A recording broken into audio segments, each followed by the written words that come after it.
సిక్కోలో హృదయ స్పందనకి స్వాగతం. నేను మీ సంతోష్. ముందుగా ఈనాటి వార్తల్లోని వివరాలు ఇలా ఉన్నాయి. జిల్లా కేంద్రంలోని స్థానిక డిఎల్ఎస్ఏ భవనంలో ఈరోజు పారాలీగల్ వాలంటీర్లకు శిక్షణా కార్యక్రమాన్ని న్యాయాధికారులు నిర్వహించారు. ప్రజలలో న్యాయ విజ్ఞానం ఎక్కువ మందికి చేరే విధంగా ఈ పారాలీగల్ వాలంటీర్లు పనిచేయాలని జిల్లా ప్రధాన న్యాయమూర్తి సూచించారు. ప్రజల మధ్య చట్టాల గురించి అవగాహన కల్పించడంలో న్యాయం అందరికీ అందుబాటులో ఉండాలనే ఉద్దేశంతో ఈ పారాలీగల్ వాలంటీర్స్ పనిచేయాలన్నారు. ఈ కార్యక్రమంలో పాల్గొన్న పారాలీగల్ వాలంటీర్స్కి గాను భారత రాజ్యాంగ విధులు, విధానాలు, ఫండమెంటల్ హక్కులు, విధులను, నల్సా ప్రజలకు అందించే పథకాలను గురించి విపులంగా వివరించారు. అలాగే పారాలీగల్ వాలంటీర్స్కు చేయకూడనివి కూడా వివరించారు. ఈ కార్యక్రమంలో పలువురు న్యాయవాదులు పాల్గొన్నారు. జేసీఐ శ్రీకాకుళం సన్ రైజర్స్ ఆధ్వర్యంలో గ్రాటిట్యూడ్ అండ్ సెలబ్రేషన్ డే ఘనంగా నిర్వహించారు. స్థానిక గ్రాండ్ కన్వెన్షన్ హాల్లో జరిగిన కార్యక్రమంలో అధ్యక్షులు సింగూరు ప్రవీణ్ కుమార్ మంగళవారం మాట్లాడారు. శ్రీకాకుళం యువత అభివృద్ధి దిశగా పయనించాలని, జేసీఐ వారోత్సవాల్లో 7 రోజులు చేసిన కార్యక్రమాలను వివరిస్తూ చివరి రోజు పండుగలా చేసుకోవాలని ఈ కార్యక్రమం ఏర్పాటు చేశామన్నారు. సాంస్కృతిక కార్యక్రమాలు, ప్రతిభావంతుల ప్రదర్శనలు నిర్వహించగా సుమారు 100 మంది సభ్యులు, అతిథులు పాల్గొన్నారని ఈ సందర్భంగా project chairman Venkatesh, item day coordinators Jagadish, Damodar, Umamahesh, Eshwarrao, Sharmila, Ashok, శ్రీనులను ప్రత్యేకంగా సత్కరించామని, జేసీఐ వారోత్సవాలను విజయవంతం చేసిన ప్రతి సభ్యునికి ప్రత్యేక కృతజ్ఞతలు తెలిపారు. JCI India zone 4 adviser Raghuram, ప్రతి JC doctor Vinod Kumar, doctor Geeta శ్రీకాంత్లు మాట్లాడుతూ యువతకు అపారమైన అవకాశాలు కల్పించే జేసీఐ వేదికని, విద్యార్థి దశ నుంచే యువతకు కావాల్సిన training, leadership qualities, emergency team support వీటన్నింటినీ జేసీఐ శ్రీకాకుళం సన్ రైజర్స్ ఉచితంగా అందిస్తున్నారని తెలిపారు. Zone director community development Dilip Kumar మాట్లాడుతూ JCI Srikakulam sun risers community development కార్యక్రమాలలో ముందంజలో ఉన్నారని కొనియాడారు. ఈ కార్యక్రమంలో నగర ప్రముఖులు, జేసీ సభ్యులు, టీం సభ్యులు పెద్ద సంఖ్యలో పాల్గొన్నారు. ఋషికొండపై గత ప్రభుత్వం నిర్మించిన భారీ భవనాన్ని ప్రస్తుత ప్రభుత్వం పర్యావరణ పరిరక్షణ కృషి చేస్తూ దానిని సద్వినియోగం చేసుకోవాలని చీపురపల్లి అసెంబ్లీ నియోజకవర్గం తెలుగుదేశం పార్టీ పరిశీలకుడు, రాష్ట్ర టీడీపీ ఎస్సీ సెల్ ప్రధాన కార్యదర్శి ఎస్వి రమణమాదిగ కోరారు. ఈ మేరకు ఆయన సోమవారం గ్రీవెన్స్లో అధికారులకు వినతి పత్రం అందజేశారు. ఈ సందర్భంగా ఆయన ఒక ప్రకటన విడుదల చేశారు. గత సీఎం జగన్మోహన్ రెడ్డి చేసిన అనాలోచిత నిర్ణయంతో ఋషికొండ ప్యాలెస్ నిర్మాణం పర్యావరణానికి తీవ్ర విఘాతం జరిగిందని, సుమారుగా 450 కోట్ల రూపాయల ఖర్చు అయిందని వెల్లడించారు.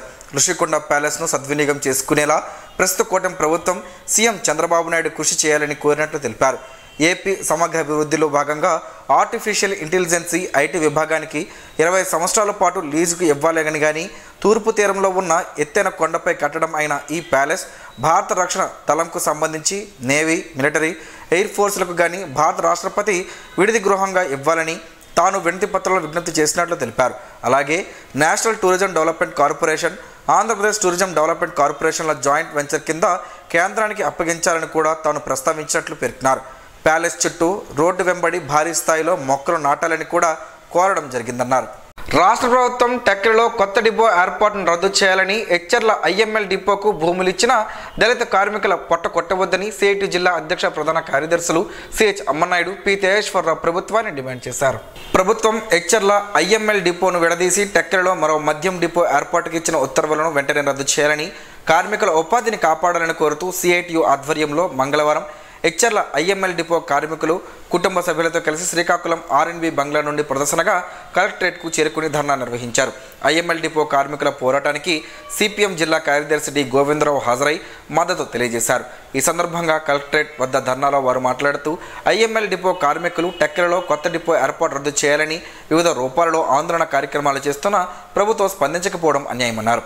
ఎచ్చర్ల గ్రామంలో దళిత కుటుంబాల నుండి జాతీయ రహదారి పక్కన కోట్లాది రూపాయలు విలువ చేసే 4 ఎకరాల భూమిని ఎటువంటి నష్టపరిహారం ఇవ్వకుండా ఉద్యోగాలు కల్పిస్తామని చెప్పి రాష్ట్ర ప్రభుత్వం తీసుకుని ఎచ్చర్లలో బాట్లింగ్ యూనిట్ ఏర్పాటు చేసిందని అన్నారు.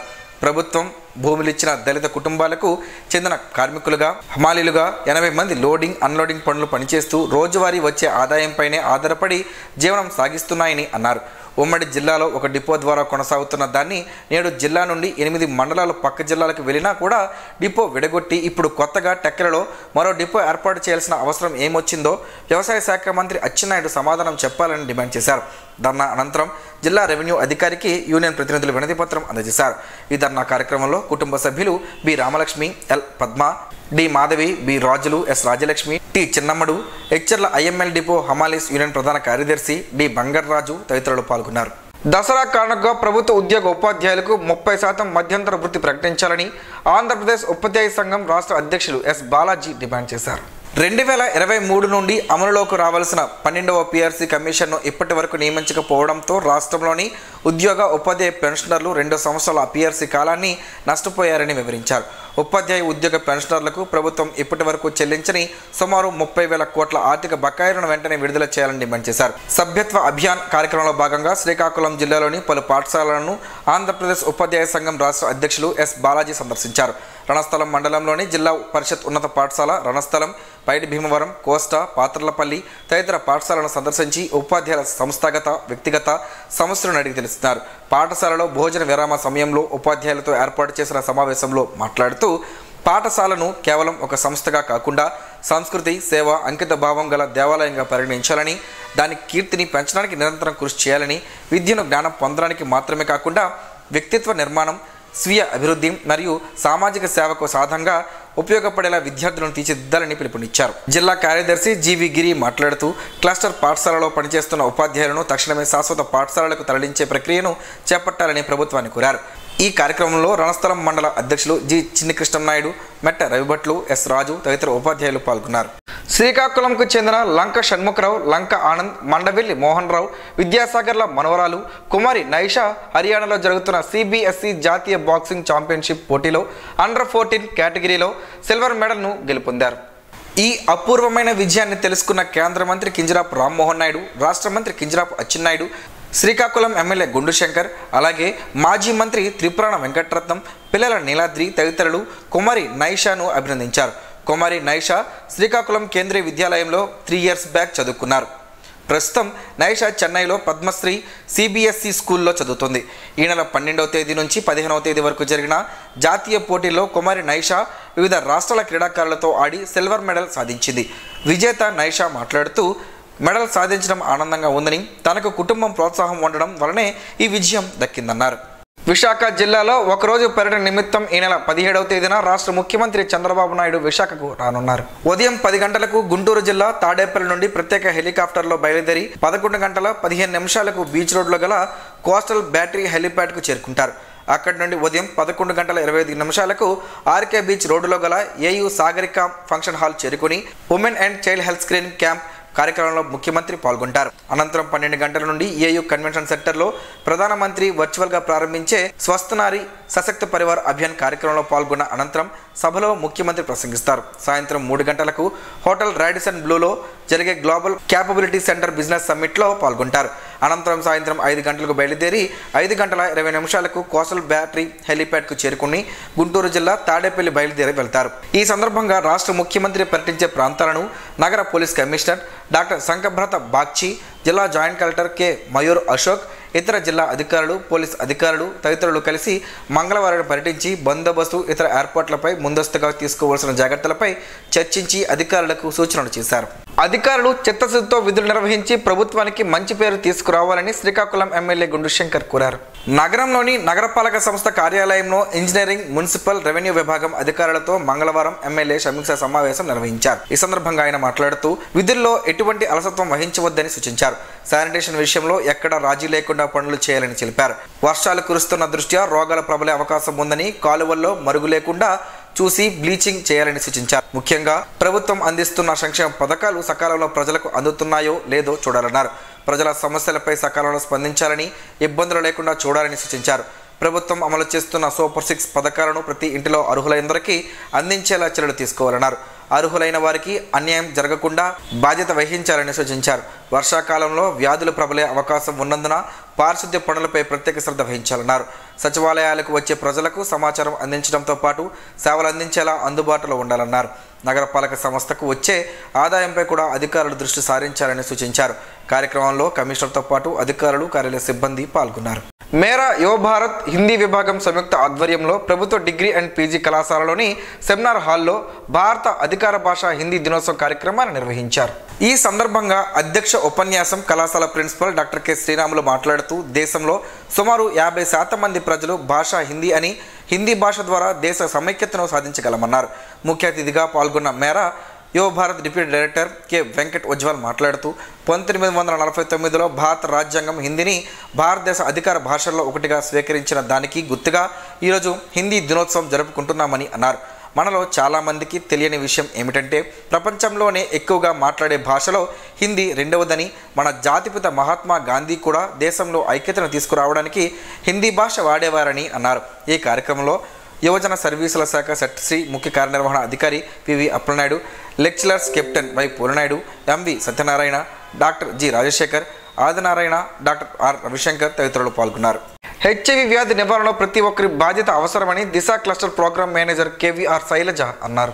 రాష్ట్ర ప్రభుత్వం ఆగస్టు, సెప్టెంబర్ నెలల్లో హెచ్ఐవిపై అవగాహన, మాదక ద్రవ్యాల నివారణకు విస్తృత అవగాహన కార్యక్రమాలు చేపట్టినట్లు పేర్కొన్నారు. దీనిలో భాగంగా సోమవారం శ్రీకాకుళం సిద్ధార్థ పారామెడికల్ కళాశాలలో నిర్వహించిన ఇంటెన్సిఫైడ్ ఐఈసీ శిబిరంలో విద్యార్థులకు అవగాహన కల్పించారు. హెచ్ఐవి సోకే మార్గాలు, వ్యాధి స్థితిగతులు వివరించి సోక వ్యాధుల నివారణ, మాదక ద్రవ్యాల వినియోగం తగ్గించుకోవడం వంటి సూచనలు తెలియజేశారు.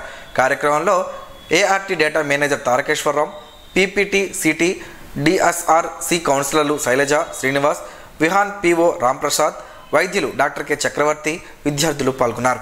అంగన్వాడీలకు వేతనాలు పెంచాలని సిఐటి జిల్లా అధ్యక్షులు సిహెచ్ అమ్మనాయుడు డిమాండ్ చేశారు.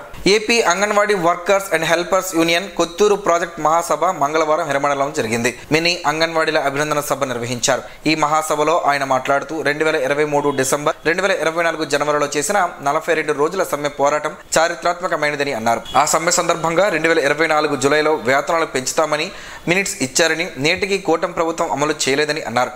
సమ్మె పోరాట శిబిరాలకు కూటమి తెలుగుదేశం నాయకులు వచ్చి తాము అధికారంలోకి వస్తే అంగన్వాడీలకు వేతనాలు పెంచుతామని, సమస్యలు పరిష్కరించి న్యాయం చేస్తామని చెప్పి అధికారంలోకి వచ్చి 15 నెలలు అయినప్పటికీ మొండిగా వ్యవహరిస్తున్నారని విమర్శించారు. అంగన్వాడీలకు వేతనాలు కేంద్ర ప్రభుత్వం 2014 నుండి పెంచలేదని, మన రాష్ట్రంలో 2019 నుండి వేతనాలు పెంచలేదని అన్నారు.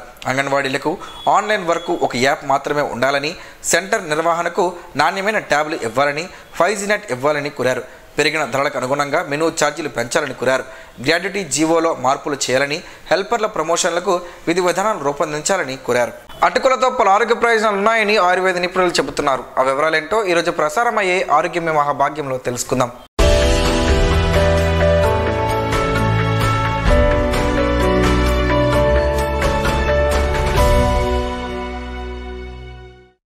అటుకులు ఆరోగ్యానికి ఎంతగానో దోహదపడతాయని ఆయుర్వేద నిపుణులు చెబుతున్నారు. అటుకులను వడ్ల నుంచి తయారు చేస్తారు. వీటిని పూర్తి స్థాయిలో కాకుండా సగం వరకు ఉడికించి ఆరబెట్టి వాటిపై బలమైన వాహనాలతో తొక్కించి తయారు చేస్తారు. అటుకులు బియ్యం కంటే బలవర్ధకమైన ఆహారం అని చెబుతున్నారు నిపుణులు. ప్రపంచంలోని మొదటి ఫాస్ట్ ఫుడ్ అటుకులే. రకరకాల కూరగాయలు, పల్లీలతో కలిపి ఉప్మాలు, పులిహోరాలు, పాయనాలు ఇలా ఎన్నో చిటికలు చేసుకోవచ్చు. నేరుగా పాలల్లో వేసుకునో కాస్త బెల్లం ముక్క పెట్టుకునో తినడం మనకు ప్రాచీన కాలం నుంచి అలవాటే. కానీ అటుకుల్ని పోషకాహారంగా కాక ఏదో చిరుతిండిలో భాగంగా భావిస్తాం. కానీ ఏ రకం ధాన్యంతో చేసిన అటుకుల్లోనైనా పిండి పదార్థాలు సమృద్ధిగా దొరుకుతాయి. ఖనిజాలు, విటమిన్లు, ప్రోటీన్లు కూడా ఎక్కువే. చిప్స్, బిస్కెట్లతో పోలిస్తే మంచి స్నాక్ ఫుడ్. ఉదాహరణకు వరి అటుకుల్ని తీసుకుంటే వీటిని రోజు తినడం వల్ల ఐరన్ లోపం తలెత్తదు. 100 గ్రాముల వరి అటుకుల్లో 20 మిల్లీగ్రాముల ఐరన్ ఉంటుంది. అందుకే పిల్లలకు, గర్భిణీలకు, పాలిచ్చే తల్లులకు ఇది మంచి ఆహారం. ఆకలేసినప్పుడు గుప్పెడు అటుకులు తింటే పొట్ట నిండినట్లుగాను అనిపిస్తుంది. అటుకులు ప్రోబయోటిక్ ఆహారం కూడా. ధాన్యాన్ని నానబెట్టి వడేసి నిలబడతారు. ఆ తర్వాత నీరంతా ఇంకిపోయేలా ఎండబెడతారు. ఇలా చేయడం వల్ల అవి పులిసినట్లుగా అవుతాయి. ఆ సమయంలో వాటిలో ప్రోబయోటిక్ బ్యాక్టీరియా చేరుతుంది. వీటిలో ఉండే ఈ బ్యాక్టీరియా కారణంగానే కొన్ని ప్రాంతాల్లో వీటిని నీళ్ళలో నానబెట్టుకుని మరీ తాగుతారు. గ్యాస్ వల్ల కడుపు ఉబ్బరంగా అన్నా లేదా ఇతరత్ర ఏ కారణంతోనైనా పొట్ట అప్సెట్ అయినా అటుకులు టానిక్లా పనిచేస్తుంది. అన్ని రకాల ధాన్యాలని పోషకాలు కావాలనుకుంటే 4-5 రకాల ఫ్లేక్స్ని పాలలో వేసుకొని వాటికి ఎండుద్రాక్ష, బాదం, మరేమైనా పండ్లు కూడా కలిపి కూడా తీసుకోవచ్చు. పిల్లలకు ఎంతో శక్తినిస్తాయి.